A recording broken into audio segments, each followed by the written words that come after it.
नमस्कार। खबर 1 मिनट के इस वक्त के बुलेटिन के साथ मैं हूं अनुपम। आइए देखते हैं 1 मिनट में पूरी खबर और उसका पूरा विश्लेषण।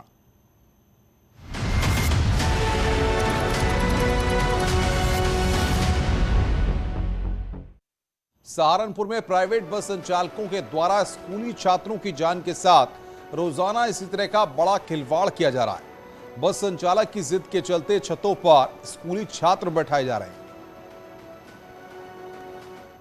तस्वीरें सहारनपुर के विकास नगर रूट की हैं, जहां प्राइवेट बसों की छत पर स्कूल छात्र बेखौफ सफर करते हैं।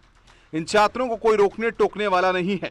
बेहट इलाके में प्राइवेट बस मालिकों की मनमानी के चलते स्कूली छात्रों को बसों की छत पर बैठकर सफर कराया जा रहा है, जो हादसे को दावत दे रही हैं। तस्वीरों में आप देख सकते हैं कि दिल्ली यमुनोत्री हाईवे पर सहारनपुर विकास नगर रूट की प्राइवेट बसों की छतों पर भारी संख्या में छात्र बैठे हैं। बस संचालकों को इन छात्रों की जान की परवाह भी नहीं है। वहीं प्रशासन भी इन बसों पर लापरवाह दिखाई दे रहा है। कुछ दिन पहले ही न्यूज 18 ने ऐसी ही बसों में जानलेवा सफर की खबर दिखाई थी। उसके बावजूद भी प्रशासन की नींद नहीं खुली है। अवैध कब्जाधारियों पर बुलडोजर का प्रहार लगातार जारी है। आज झांसी में मौरानीपुर में बुलडोजर ने अवैध कब्जे को ढहा दिया और आगे अतिक्रमण न करने की चेतावनी भी दी गई है। झांसी के मौरानीपुर तहसील इलाके में अंबेडकर पार्क की जमीन पर कब्जा करने वालों पर बुलडोजर की कार्रवाई हुई। सरकारी जमीन पर गांव के लोगों ने ही अवैध कब्जा कर रखा था। इस कब्जे के खिलाफ प्रशासन की ओर से कई बार नोटिस भी दिया गया, लेकिन कब्जेधारियों ने प्रशासन की चिट्ठी को अनदेखा कर दिया। अब प्रशासन की ओर से इस अवैध निर्माण को गिरा दिया गया है। बुलडोजर की कार्रवाई के दौरान एक बुजुर्ग महिला ने विरोध करने की कोशिश की, लेकिन बुलडोजर कार्रवाई करता रहा। तस्वीरों में आप देख सकते हैं, एसडीएम के नेतृत्व में खकोरा गांव में पार्क की जमीन को खाली कराया जा रहा है। बुलडोजर की कार्रवाई के बाद प्रशासन ने गांव वालों को चेतावनी भी दी है, ताकि आगे भी किसी ने कब्जा करने की कोशिश की तो बड़ी कार्रवाई की जाएगी। फिलहाल अंबेडकर पार्क की जमीन को प्रशासन ने पूरी तरह से खाली करा लिया है और सरकारी जमीन का बोर्ड भी चस्पा कर दिया है। बांदा में बच्चों को स्कूल जाते समय भारी दिक्कतों का सामना करना पड़ता है। जान जोखिम में डालकर भरी नहर से बच्चे स्कूल जाने को मजबूर हैं। तस्वीरें देखकर आप भी हैरान रह जाएंगे कि मासूम नौनिहाल बच्चे किस तरह से जान जोखिम में डालकर भरी नहर से अपने विद्यालय जाने को मजबूर हैं। दरअसल गांव में जूनियर प्राथमिक विद्यालय जाने के लिए एकमात्र कच्चा रास्ता है। अब बरसात के दिनों में ये रास्ता नहर के पानी से भर जाता है। बाकी रास्तों में कीचड़ जमा हो जाता है। बारिश अधिक होने के चलते इस रास्ते से बच्चे जाने से कतराते हैं। कई बार तो बच्चे इस कच्चे रास्ते में चलते वक्त चोटिल भी हो जाते हैं। कीचड़ है ना, वहाँ से घूम के आते हैं तो गिर जाते हैं तो चोट लग जाती है, तो फिर आने पड़ता है स्कूल। यहाँ से आते हैं कीचड़ से, नहर भी भर जाता है। हाइल के जाते सारे गिर पड़ते हैं। कांदो बहुत साल से रोड बन नहीं रही और कीचड़ बहुत लग जाता है। सही गिर पड़ते हैं और सही बहुत चोट लग भी जाती है। ये तस्वीरें बबेरू तहसील के अछाहा गांव की हैं, जहां पर नौनिहाल बच्चे जान जोखिम में डालकर स्कूल जाने को मजबूर हैं। हम आपको दिखा सकते हैं बांदा जनपद का ये अछाह गांव है, बबेरू तहसील क्षेत्र का है। देख सकते हैं बच्चे कहाँ, ये बच्चे किस तरीके से जो है यहाँ पे जो है नहर पार करके अपने विद्यालय जाने के लिए मजबूर है। जो गाँव के प्राथमिक विद्यालय हैं उनको स्मार्ट विद्यालय बना रहे हैं, लेकिन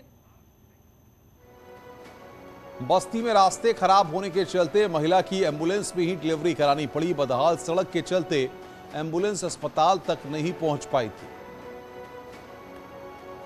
बस्ती के दुबौलिया इलाके में एक महिला को एम्बुलेंस में ही बच्चे को जन्म देना पड़ा। तस्वीरें देखिए, ये अस्पताल जाने वाली सड़क, इसी सड़क से एम्बुलेंस महिला को अस्पताल ले जाने वाली थी, लेकिन बदहाल सड़क होने के चलते रास्ते में फंस गई। लाख कोशिशों के बाद भी एम्बुलेंस को बाहर नहीं निकाला जा सका। जगह जगह इतना गड्ढा हो गया है। अब आज एक डिलीवरी आ रही थी, उस रास्ते में गड्ढा की वजह से गाड़ी आ नहीं पाई और हमको जाके अस्पताल से दौड़ के रास्ते में डिलीवरी कराना पड़ा और बहुत समस्या थी। अगर खुद के साधन से आ जाता मरीज, हमको रात में रेफर करना पड़ता, तब भी नहीं वो साधन पाता है। दरअसल दुबौलिया ब्लॉक के एक गाँव से गर्भवती महिला को 102 एम्बुलेंस के जरिए प्राथमिक स्वास्थ्य केंद्र रामनगर विश्वेश्वरगंज जाना था। अस्पताल जाने वाली सड़क काफी दिनों से खराब होने के चलते एम्बुलेंस गड्ढे में फंस गई। महिला को प्रसव पीड़ा अधिक होने के चलते मौके पर डॉक्टर और स्टाफ नर्स ने एम्बुलेंस में ही डिलीवरी कराई। डिलीवरी के बाद मां और बच्चा दोनों पैदल अस्पताल पहुंचे।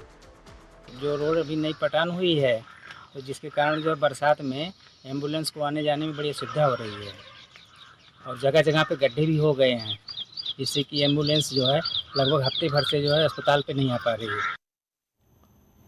प्रधानमंत्री मोदी के आह्वान पर अब विपक्षी पार्टियों ने भी हर घर तिरंगा अभियान को हाथों लिया है। समाजवादी पार्टी ने 9 अगस्त से 15 अगस्त हर घर तिरंगा अभियान को आगे बढ़ाने के लिए वाराणसी में वॉर रूम बनाया है। समाजवादी पार्टी भी आजादी के 75वीं वर्षगांठ पर हर घर तिरंगा अभियान को आगे बढ़ाने में जुटी है। वाराणसी में समाजवादी पार्टी के कार्यकर्ता भी हर घर तिरंगा, हर गांव तिरंगा अभियान से जुड़ गए हैं। हजारों तिरंगा को घर घर पहुंचाने के लिए 9 अगस्त यानी कि अगस्त क्रांति के दिन से समाजवादी पार्टी के कार्यकर्ता तिरंगा वितरण करेंगे। ऐसे में समाजवादी पार्टी के कार्यकर्ता तिरंगे को तैयार करने में जुट गए हैं। इसके लिए बकायदा वार रूम भी तैयार किया गया है। 9 अगस्त से लेकर के 15 अगस्त तक हम लोग हर घर हर गांव जाकर के प्रत्येक घर में समाजवादी पार्टी के आह्वान पर जो राष्ट्रीय अध्यक्ष माननीय श्री अखिलेश यादव जी ने हर घर तिरंगा अभियान का जो शुरुआत किया, उसके तहत राष्ट्रीय ध्वज दे करके उनसे निवेदन करने का काम करेंगे कि आज़ादी के इस 75वें वर्षगांठ में देश में जो उत्सव मनाया जा रहा है उसमें सम्मिलित होकर के राष्ट्रीय तिरंगे का और आज़ादी के इस 75वें वर्षगांठ का मान सम्मान बढ़ाने का काम करें। एसपी प्रमुख अखिलेश यादव के आह्वान पर कार्यकर्ताओं ने वाराणसी नगर निगम क्षेत्र में करीब 1000 घरों का लक्ष्य रखा है और 9 अगस्त से घर घर तिरंगे का वितरण की तैयारी की गई है। पूर्व विधायक विजय मिश्रा के बेटे विष्णु मिश्र के ठिकाने से AK-47 मिली है। पूर्व विधायक विजय मिश्र के पेट्रोल पंप असलहे बरामद हुए हैं। विष्णु की निशानदेही पर अमवा में बंद एक पेट्रोल पंप से AK-47 की 4 मैगजीन, 1 पिस्टल, 375 कारतूस बरामद किए गए हैं। पुलिस अभी और कई जगहों पर जाकर जांच पड़ताल कर सकती है। दरअसल आज पुलिस ने विष्णु मिश्रा को 5 घंटे की रिमांड पर लिया और उससे इन तमाम सवालों के साथ पूछताछ की गई, जिसके बाद ये जानकारियां निकलकर सामने आई हैं।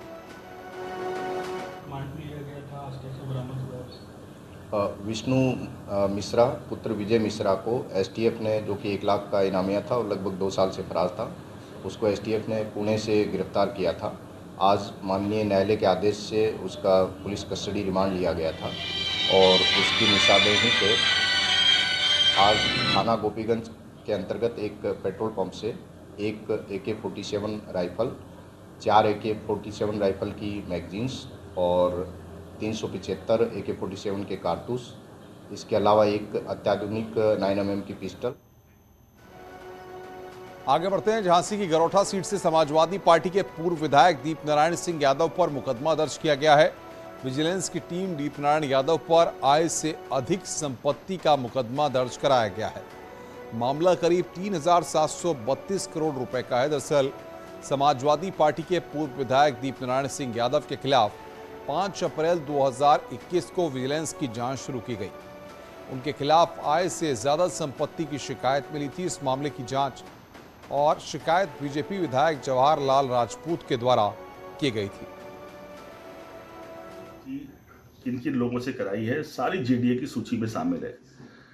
पूरा अगल बगल का इलाका जानता है जमीन किसकी थी, किसने ली, कैसे हुई, कहाँ से चली। सबके पास सिजरे होते हैं। ये कोई हवा में बात नहीं होती। ज़मीन पर कोई भी प्रोजेक्ट बनता है, उसके लिए ज़मीन कहाँ से आई, सब सोर्सेस सबको पता होते हैं। जेडीए ने नक्शा पास किया। जेडीए जब नक्शा पास करता है, एक एक नंबर की क्वेरी करता है। विभागों, सारे विभागों से एनओसी ली जाती है। कोई प्रोजेक्ट ऐसे नहीं बनता।